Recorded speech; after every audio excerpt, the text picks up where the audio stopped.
Hello bachcho, let's see the question and the question says one of the forms of a naturally occurring solid compound P is usually used for making the floors of houses. On adding a few drops of dilute hydrochloric acid to P, brisk effervescence are produced. Basically बच्चों हमें इस question में दिया गया है कि हमारे पास एक सॉलिड कंपाउंड है पी और जिसको हम यूज करते हैं for the flooring in are houses और अगर हम उसके ऊपर कुछ ड्रॉप्स डाल दें हाइड्रोक्लोरिक एसिड की तो वहां से कुछ ब्रिस्क एफर्वेसेंस निकलती है।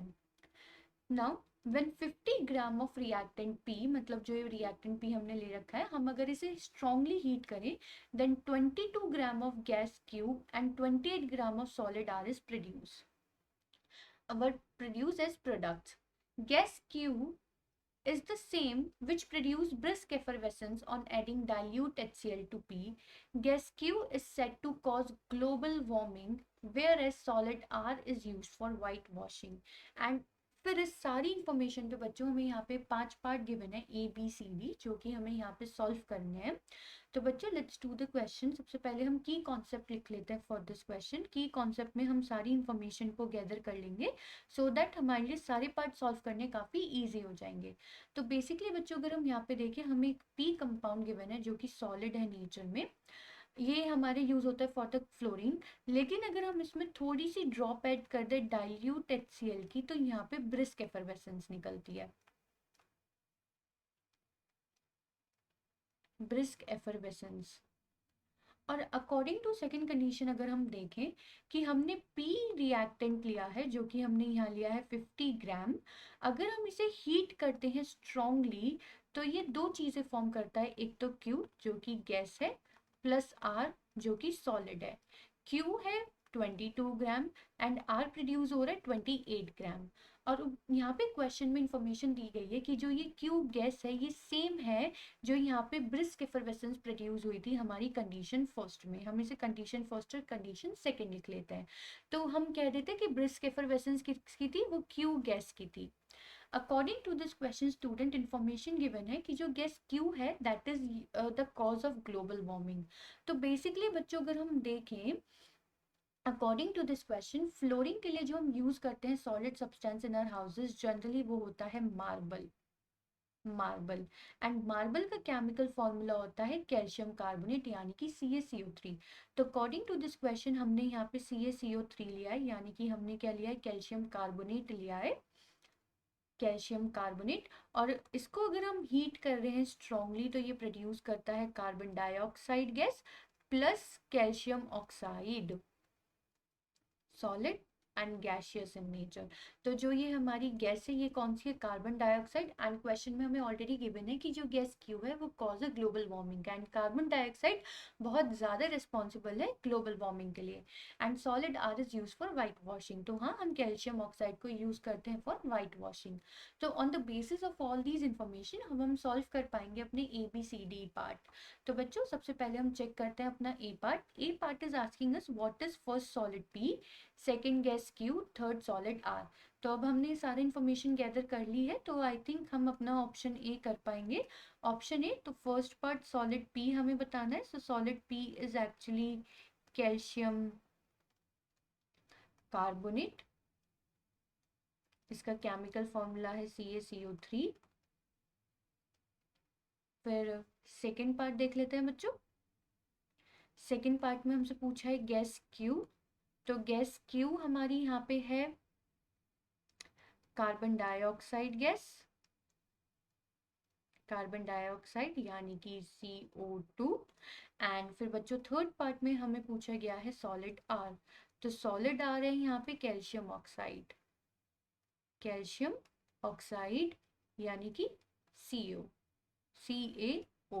तो आई होप बच्चों ये फर्स्ट पार्ट हमें क्लियर हो गया बिकॉज हमसे यही पूछा गया था व्हाट इज PQ&R, तो हमने PQ&R यहाँ पे बता दिया है। Now let's see the B part students. तो हमने ए पार्ट अभी हम सॉल्व करके आए हैं, हमें पता चल गया है कि सॉलिड पी अगर मैं यहाँ पे लिखूँ तो P is calcium carbonate, Q is carbon dioxide and R is calcium oxide. अब हमें बात करनी है अपने बी पार्ट की। जो कि हमें यहाँ गिवन है, what is the total mass of Q and R obtain from 50 gram of P. तो चलिए बी पार्ट को यहाँ सॉल्व कर लेते हैं अब हम। तो बेसिकली बच्चों हमें क्वेश्चन में गिवन था कि P को हमने स्ट्रांगली हीट किया तो उसने Q और R को ऑब्टेन किया। P को उसने जब P 50 ग्राम ऑफ P हमें गिवन था,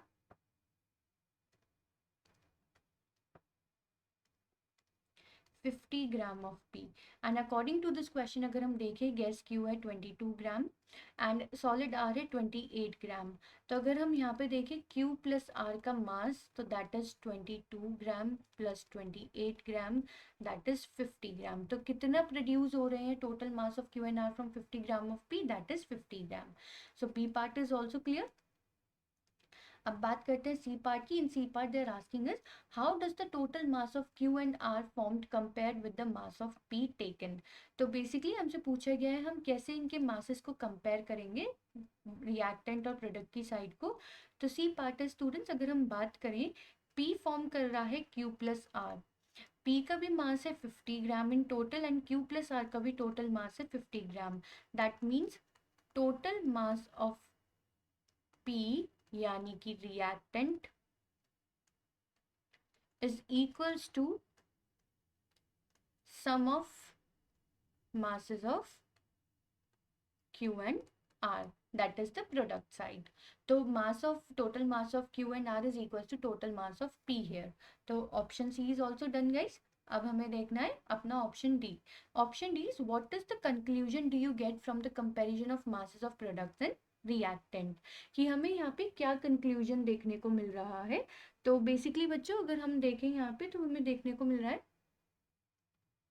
क्या कंक्लूजन देखने को मिल रहा है, that according to D option, that total mass of reactant is equals to total mass of product. तो total mass of reactant is equals to total mass of product. तो D part भी हमारा done है guys यहाँ पे। अब हमें अपना लास्ट पार्ट चेक करना है।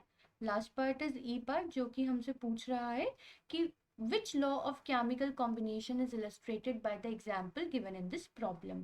अब हमें ये बताना है ई पार्ट में कि यहाँ पे जो ये जो हमारा जो भी कंक्लूजन निकल कर आया है, तो ये कौन से लॉ ऑफ केमिकल कॉम्बिनेशन को फॉलो करता है। तो बच्चों total mass of reactant is equal to total mass of product, मतलब मास इज कम्प्लीटली कंजर्व्ड। तो ये कौन से लॉ को फॉलो कर रहा होगा, it is following law of conservation of mass को। तो इसी के साथ बच्चों हमारा लास्ट पार्ट भी सॉल्व हो गया है। तो on the basis of all the information बच्चों हमने पहले पता किया कि सॉलिड पी, गैस क्यू और सॉलिड आर क्या है, एंड फिर उसके बेसिस पे हमने सारे ऑप्शंस क्वेश्चंस यहाँ पे बच्चों सॉल्व कर दिए हैं। तो आई होप बच्चों आपको ये क्वेश्चन समझ में आ गया होगा। Thank you.